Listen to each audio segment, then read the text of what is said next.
बाबा लेने चलियो हमारो ससुरार, गौरा मैया बाटे तोहर इंतजार। कांवर उठाए भक्तन हजार, बोल बम गूंजे गंगा के पार। बाबा लेने चलियो हमारो ससुराल, डमरू बजे खुले स्वर्ग द्वार।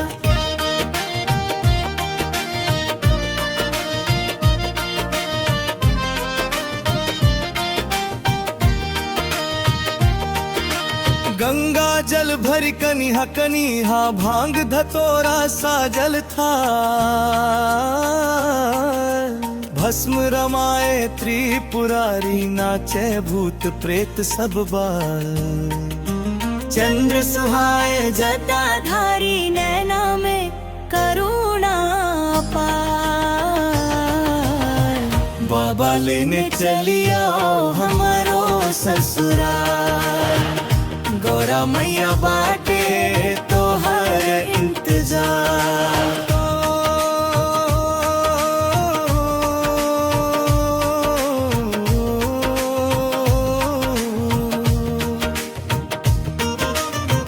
कांवरिया थाकल, पाँव फाटल, तैयो ना रुके हर्ष। बोल बम कही के सब चले, मिटी जाए जीवन के दर्द। देवघर बैद्यनाथ धाम, सोर हो सिंगार तो आहार।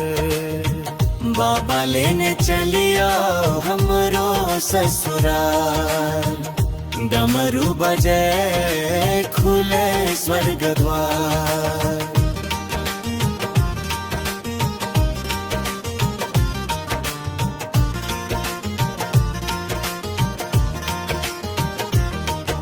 सावन आयल हरियर चुनरिया, धरती पहिरल हरिया। माटी माटी में बस बसल शंकर तो हर कमाल। भक्त पुकारे दीन दुखारी, राख लिहा मोर लाज संभाल। बाबा लेने चलिया हमरो ससुराल, गौरा मैया बाटे तोहर इंतजार।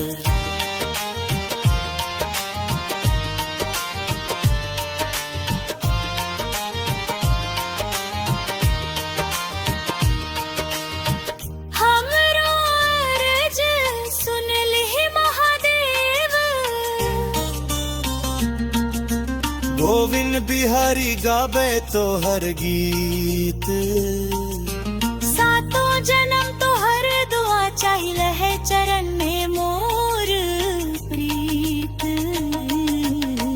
बाबा लेने चलिया हमारो ससुराल, बोल बम गूंजे हर हर महादेव।